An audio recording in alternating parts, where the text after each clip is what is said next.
አዲኡ ወርቅ አሸጣ ጥራሕ ዘይኮነሲ ክንደ ገጽ ሰብሪያ ካብቲ ተጨወዮ ዝነበረ ምድረ በዳ ሊብያ ምእንታን ክወጻላ ዝርከባ ጸንቂቓ ዝለኣኸትሉ ኮይኑ ግና ኣብ መንጎ እታ ምስ ተጨወያ ዘላ ኣፍቃሪቱን ኣብ መንጎኡን ኣዲኡን ተቐርቂሩ ኣቕሉ ጸቦ ከሓሰብ ኣብ መንገዲ ተላሊዋ ኮይኑን ጽቡቕ እንዳተቐራረቡ ምስ መጹ ኣብቲ ለይትን ቀትርን ፈጣሪ ኣቦይ ካብዚ ጥራሕ ብሰላም ኣውፃን እንዳበልካ ትመሕፀንን ቦታ ፍቕሪ ዝሓዞም ፍቕሪ ቦታ ኣይመርፅን ክበሃል ሓቂዩ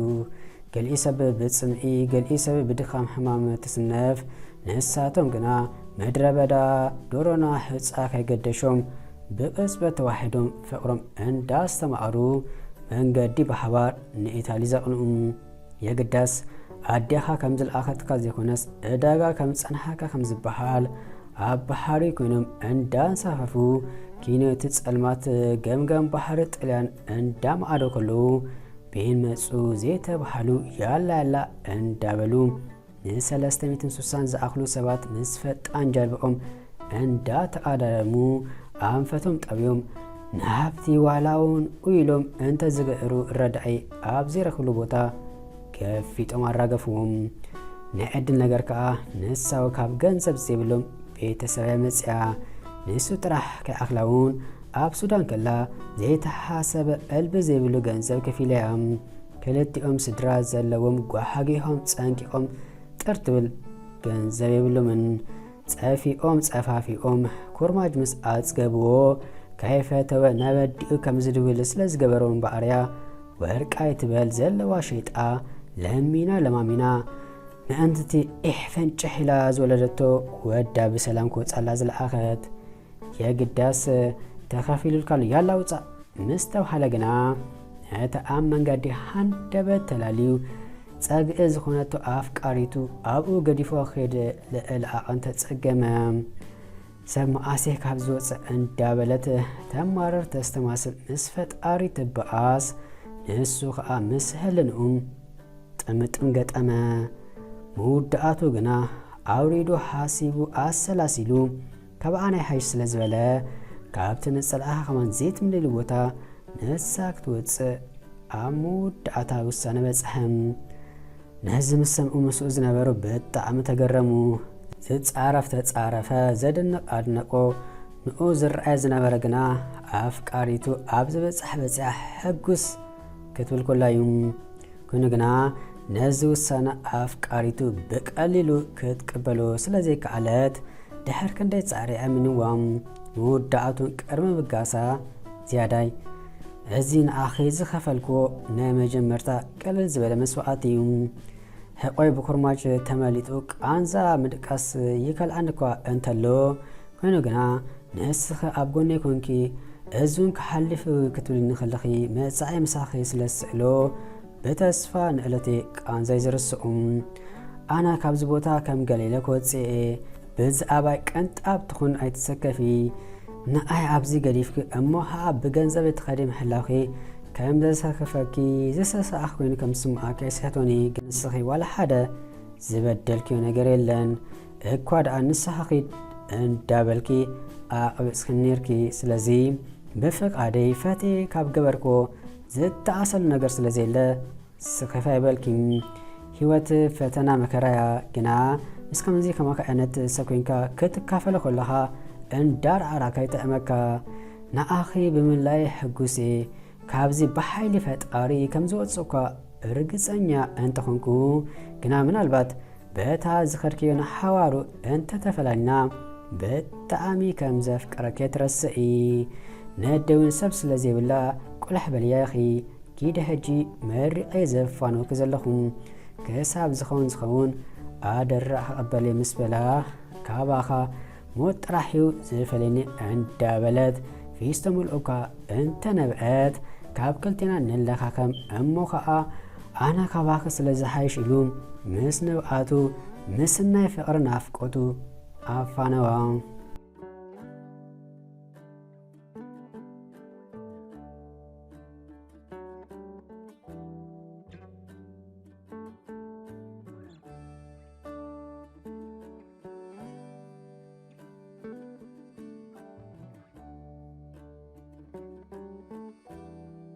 ንሱ ብኸመይ ከም ዝወፅእ ክሓስብ ንሳኻ ኣብ ነፍሲ ወከፍ ካልኢት ብዛዕባኡ ክትጭነቕ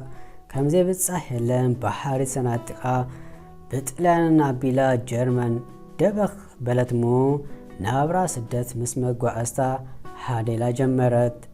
እንታይ ከም ዝኾነት ንጀርመን መንፈሳ ብፅቡቕ ተቐቢልዎ ኮይኑ ግና እንታይ ኮይኑ ይኹን እንዳበለት ብዛ ኣፍቃርያ ተሓስብ ስለ ዝነበረት ንዝኾነ ነገር ብግቡእ ከተስተማቕሮ ተጸገመት። ገና እግራ ኣብ ኢታሊ ዝረገጸልትሉን ደሓዩ ክትረክብ ላዕልን ታሕትን እኳ እንተበለት ወይ ከም እንተርፎ ሻቁለት እምበር ዋላ ሓደ ፈታሕ ከተምፀይ ከኣለትን። ከምዚ ኢሉ ከሎ ካብቶም ሓደ ኣብ ታሕይ ምስኣ ዝነበሩ ሓደ ወዲ ዓይኑ ስለ ዘውደቐላ መእተውን መውፅእን ከልኣም ኣብ ነፍሲ ወከፍ ምንቅስቓሳታ ቆርበት ኣካላ ኮይኑ ስድሪ ካብ ሂወታ መፍላይ ኣበየም ዝፅላእ ወዲ ኣይኮነን። ኣይካኣይድኡ ባሕርያቱ ሓሪቱ መዘና ኣልቦ እዩ። ካብ ኩሉ ስነ ልቦና ስለ ዘፅንዐ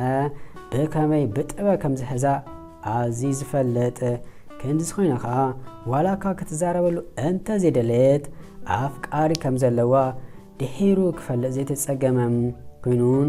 ምስ ፈለጠ ነፃ ክገድፋ ሓሲቡ እኳ እንተነበረ ህርመት ልቡ ግና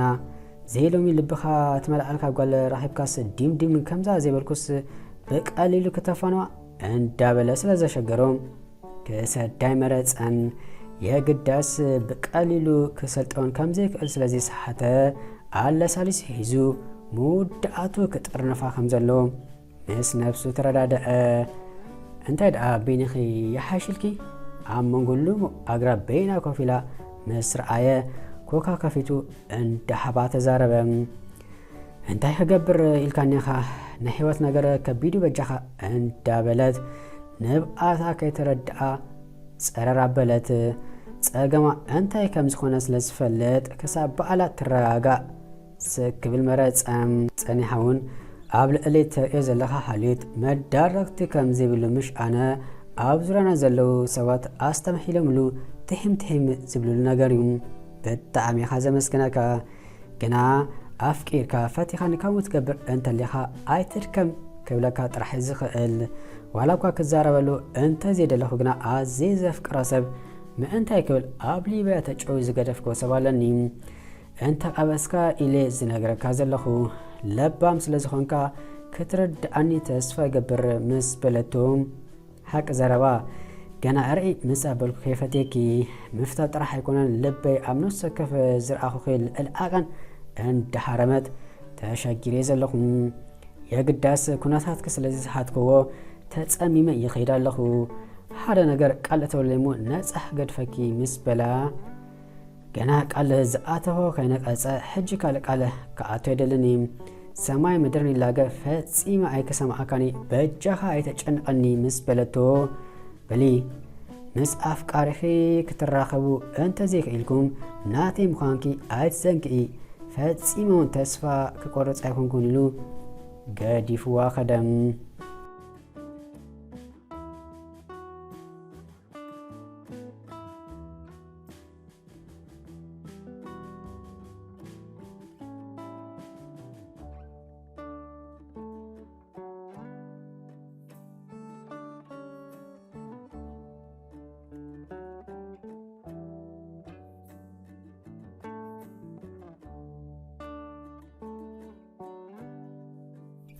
ፀሓይ ትወፅእ ተኣቱ ብርሃን ብፀልማት ይትካእ መሊሱን ይበርሕ ካልኢት ብደቂቕ ደቂቕ ብሰዓት ሰዓት ብመዓልቲ መዓልቲ ብሰሙን ሰሙን ብወርሒ እንዳተተኻኸአ ብዘይዳሃይ ኣፍቃሪኣ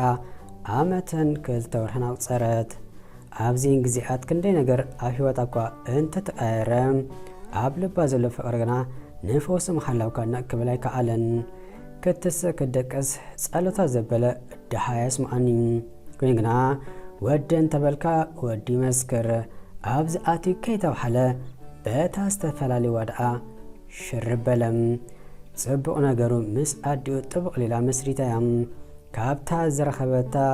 ካብ ስድራ ከይፈለት ብምኣረ ገንዘብ ትሰደሎም ሚቲ እንተለዋ 50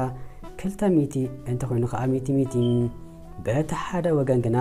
ህይወት ንኣንፈታኒ ዝነበረት ብዝብላ ብስተ ብትኽደን ዘይኮነሲ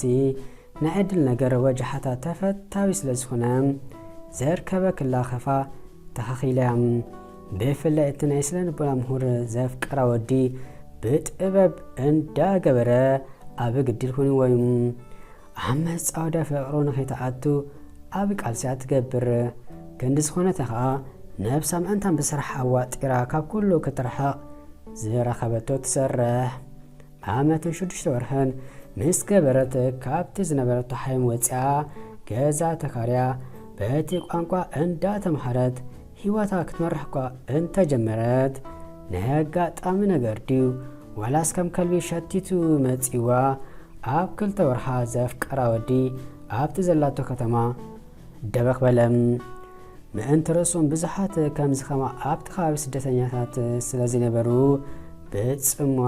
ትሳቐ ስለ ዝነበረት ግርም መእተዊ ረኺቡ ፀጋዓ ኮነም ክብሉ ኣብ 2 ገዛ ተኻሪና ወፃኢታት ነውፅእ ንምንታይ ብሓደ ዘይነብር ምስ በላ ዋላ እኳ ነግፈረግ ኢላ እንተነበረት ስድራኣን ስድኡን ተኣሊ ስለ ዘላ ወፃኢታት ንምቁጣብ ተሰማምዐት ኣብ ሓደ ጣውላ ይምገቡ ኣብ ሓደ መሕፀብ ነፍሲ ይሕፀቡ ብሓደ ቲቪ ይርእዩ ኣስናኑ ይምህፁ ኣስቤዛ ብሓደ ብጀካ መደቀሲ